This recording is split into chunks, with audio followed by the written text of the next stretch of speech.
All right, so you have a point right here. Now, there are two ways I can describe how to get there.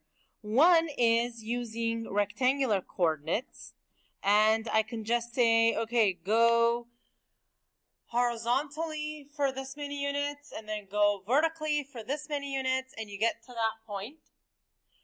Or I can describe it using polar coordinates, and I could say, all right, so go radially out this many, 7 units, and then rotate 40 degrees, and you'll get to that point. Either way, it'll get you to the same point. Okay? All right, so now I have this point right there. The distance straight from the origin to that point is my radius, right? That's the radius. That's what we've been talking about it. Whether the background is a series of circles or vertical and horizontal lines, the radius is the radius. It's the distance, like a bird's eye flight, right? Like a bird's flight between the origin and the point. So that's the radius. And if you happen to connect the radius vertically and horizontally, then what you get is a right triangle. And everybody knows how to connect the 3 sides of the right triangle. It's the Pythagorean theorem, okay? Like, I wonder if he knew what he was, I really wonder if he knew what he was doing, okay? So that's the Pythagorean theorem. But more than that, trigonometry now factors into this. Because just like we were resolving vectors into its horizontal and vertical components, here too, I absolutely know that the x component here is r cosine theta, and the y component is r sine theta. Okay? Yeah. So that means, okay, this point x comma y, I can either say, okay, look, that's the point 3 comma 5, or I could say r cosine theta, r sine theta. Okay? And now look, if I do x squared plus y squared, what am I supposed to get? R squared. So what's x? R cosine theta, all right, squared, plus, what is this? Y, r sine theta squared. Now let's see what that equals. All right, so what do I get on this side? I get that this is r squared cosine square theta plus r squared sine square theta. And now let's see if this really is equal to r squared. Well, what if I factor an r squared out from here? I get cosine square theta plus sine square theta. Is this equal to r squared? Well, sure, because that's 1. So r squared is equal to r squared. Do you see that? Yeah. It's cool, isn't it? I've been sitting on this as you take the quiz, and it's like,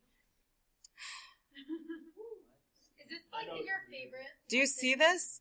Okay, this is the lesson where everything just comes together.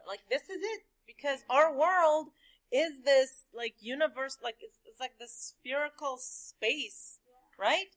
Space is 3 dimensions, and it's everywhere. It's not just, you don't go to Jupiter, you don't hang a left somewhere, right? When you're in planetary orbits, you don't just do that. It's all about angles, right? So this combines everything. All right? So now this is how we write our coordinates, okay? So x is equal to r cosine theta, y is equal to r sine theta, and everybody knows that. Everybody knows that r cosine theta is just x. Y is just r sine theta. And this is where it comes from, a simple little triangle, okay? All right, so here, let's find the rectangular coordinates for each point. I'm given polar coordinates. We want to convert these to rectangular coordinates. So what do we know? We know that x is r cosine theta, and we know that y is r sine theta. So what we want is x comma y. Okay, that's what we want. All right, so let's find them separately. X is equal to r cosine theta. Y is equal to r sine theta. Now this is r, that's theta. All you do is plug numbers into this. So x is equal to 2 cosine pi over 3. And x is equal to what? What's cosine of pi over 3? And so what is this? It's not. It's 1/2. So what is this? It's 1. So then y is 2 sine pi over 3. So y is 2 times root 3 over 2. So how much is that? Root 3. So then this is just 1 comma root 3. Okay? So to get to that point, it's either 2 pi over 3 or 1 comma root 3. And if you graph those 2 points, they coincide. They're the same. Yeah.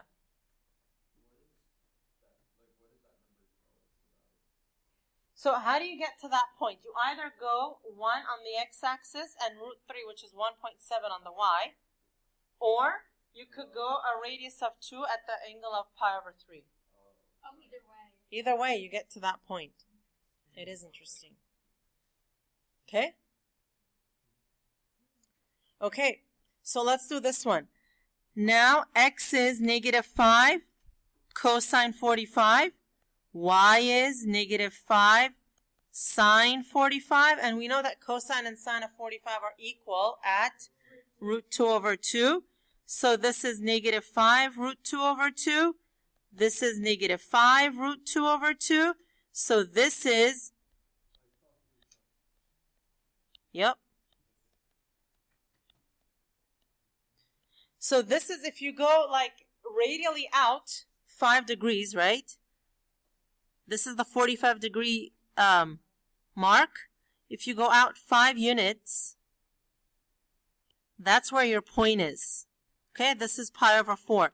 How else can you get to that point? You go, oh, shoot, it should have been the other way.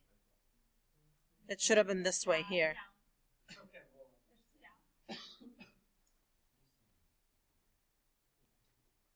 We'll just do that. It's there, okay? Yeah.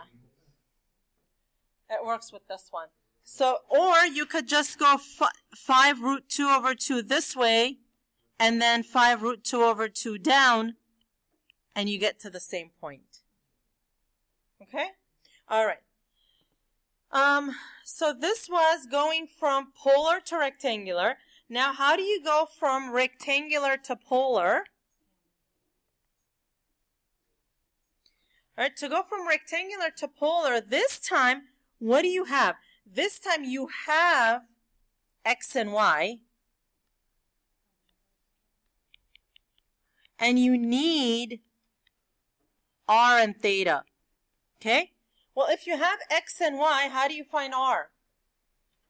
If you have this and this, how do you find the red? Pythagorean theorem, right? So you say r squared is equal to blah, blah, blah.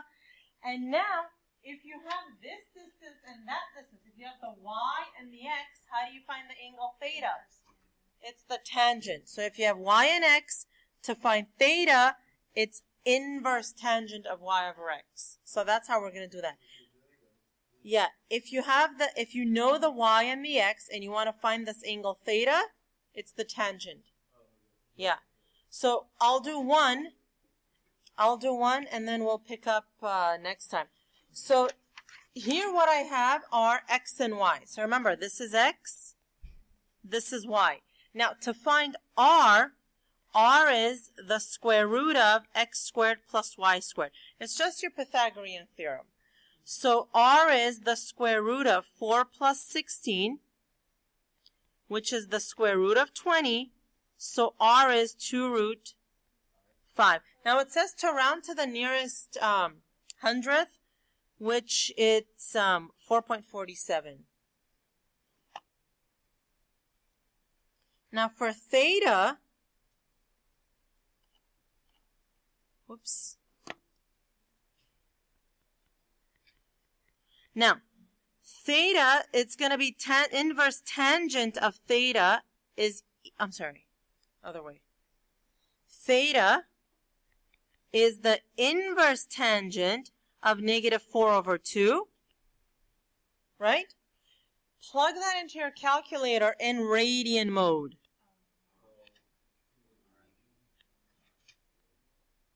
And you get that theta is equal to -1.11.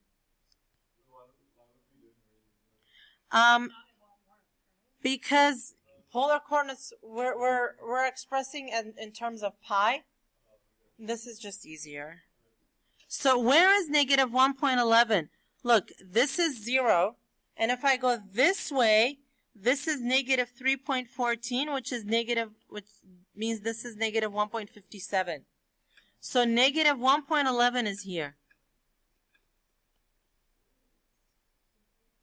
3.14 is pi, right?